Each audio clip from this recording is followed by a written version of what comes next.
Miguel Pulido, bienvenido, ¿cómo estás? Muy bien, buenos días, Carmen, y primero que nada quiero agradecer la oportunidad de poder explicar un tema que me parece que se mueve en dos arenas que son muy complejas a veces de explicar y que haré un esfuerzo para hacer lo más didáctico posible, que son, ¿qué son efectivamente los créditos fiscales? Y lo segundo, ¿qué fue lo que pasó en la Corte? Porque las dos cosas me parece que son arenas movedizas a veces para el entendimiento común de las personas, ¿no? Nosotros mismos en Fundar hemos hecho un esfuerzo por tratar de ser explicativos porque creemos que hay un valor público en describir el tema, ¿no?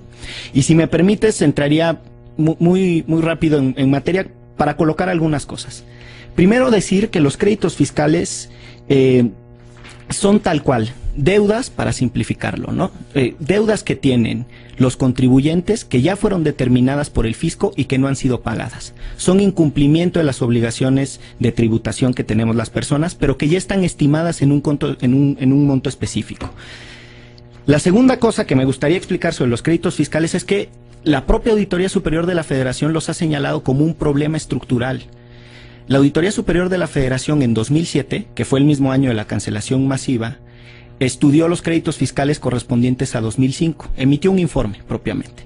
Y en ese informe, entre otros hallazgos de la Auditoría Superior de la Federación, está el siguiente: no existe un límite para la determinación de créditos fiscales y ciertos contribuyentes se han dedicado a omitir obligaciones por largo tiempo sin que a la fecha se haya hecho nada al respecto. Ciertos contribuyentes se han dedicado a omitir. ¿En esos términos? En esos términos, lo estoy leyendo textual. Y después dice la auditoría: 297 deudores tenían registrados 11.764 créditos por un monto de 239.000 millones de pesos. Más adelante dice la propia auditoría: solo 46 deudores acumulan créditos superiores a 1.000 millones de pesos, lo que genera una cartera de 143.584 millones de pesos, y esto es el equivalente a casi el 30% de la cartera total. 46 personas, físicas o morales, 46 deudores, concentran el 30% del monto total de los créditos fiscales. Los créditos fiscales, ahí todavía no hablamos ni de cancelados, ni de no cancelados, ni cuáles están en litigio, ni nada. Los créditos fiscales, de 2005 sumaban 495.000 millones de pesos y eran el equivalente al 98% de lo que gasta la administración pública centralizada. Es decir, eso es lo que dejó de recaudar Hacienda por razón de los créditos fiscales y que, como ya dije, son deudas que los contribuyentes están en incumplimiento de pago. Ya sea porque está en litigio, ya sea porque es costoso cobrarlos, ya sea porque se entiende que son incobrables, porque no hay bienes embargables. Eso no es relevante. Lo que es relevante es que ahí había 495.000 millones de pesos que no se estaban pagando, pero que se entendían que se debían. Y cierro con dos hallazgos más de la auditoría, hechos públicos en 2007, a propósito 2005.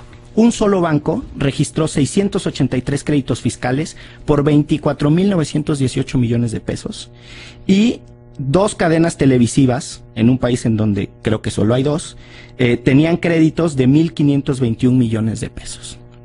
Dos cadenas televisivas, 1.521 millones de pesos en créditos fiscales. En 2007 la auditoría emite ese informe. En ese mismo año, el Senado de la República, según ha dicho el Servicio de Administración Tributaria, es el que pide el saneamiento de la cartera. En realidad lo que sucede es que en la ley de ingresos se incluye una causal que es la de, ya existía la de incobrabilidad, se incluye una nueva causal que es la de incosteabilidad de los créditos fiscales, cuando se supone que es más caro hacer todos los actos de cobranza que el dinero mismo que se va a recuperar.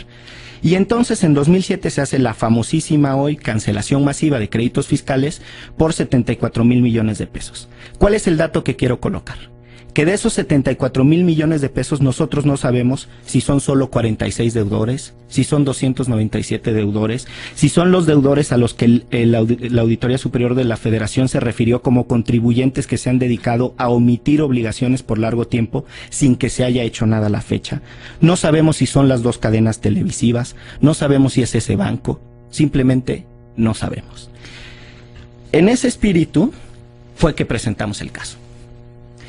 Y el caso llegó a la Corte, y la Corte resolvió ayer. La Corte resuelve ayer. Bueno, hubo una instancia judicial previa que les dio la razón. Exacto, y ahí lo interesante es lo siguiente. Nosotros tratando de estudiar qué es lo que hacía el SAT a propósito de este tema estructural, de esta deficiencia estructural, fue intentar documentar muchas de las cosas de cobranza del SAT. Y en todas nos respondía que no nos podía entregar la información porque tiene que guardar reserva absoluta. Nosotros consideramos que esa reserva absoluta es inconstitucional porque la Constitución prevé que toda la información es pública y solo por razones de interés público será reservada. Y nos parece todavía que la redacción del artículo 69 invierte eso. Dice, todo es reservado y nada será público.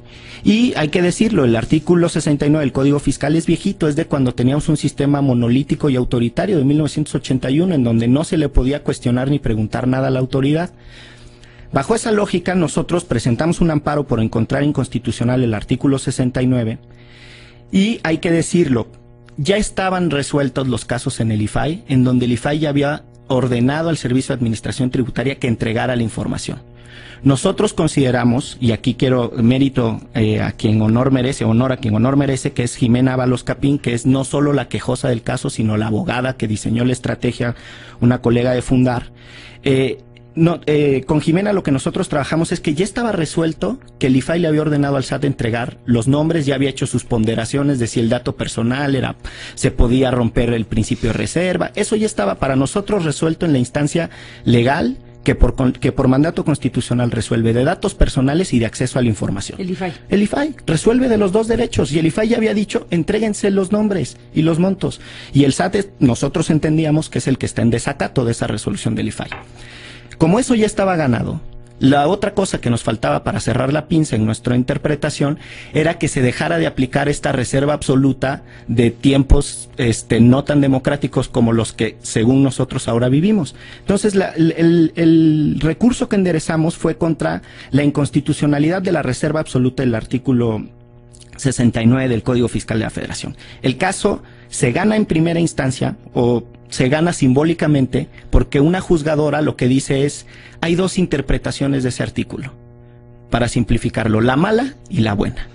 La mala va contra la Constitución y es la que aplica el SAT, pero hay otra que es buena y que es conforme a la Constitución y en esa el SAT te tendría que entregar la información.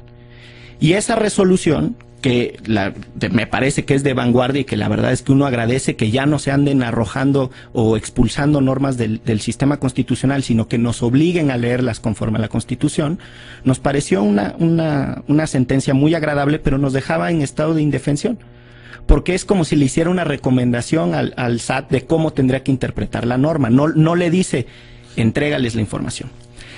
Impugnamos esa resolución para llegar a la Corte, alegando lo mismo, que nos parece que si bien podría haber una interpretación conforme, dado que la autoridad no la aplica, lo que desde nuestra perspectiva tendría que haberse hecho es de manera contundente decir, las reservas absolutas ya no se valen en tiempos democráticos. Sí hay que salvaguardar el secreto, sí hay que salvaguardar la información confidencial, sí hay que ser cuidadosos con la información sensible, pero no se vale decir todo lo que pase por mis manos es secreto porque soy el SAT. Ese era lo que nosotros queríamos que la Corte dijera. A nuestro entender tuvimos también en la Corte un triunfo simbólico porque 5 ministros expresaron que había que hacer una interpretación conforme de ese artículo y 2 ministros dijeron que el artículo era inconstitucional. Para todo fin práctico y para mayor entendimiento de la audiencia, dijeron los ministros, la reserva absoluta no se vale.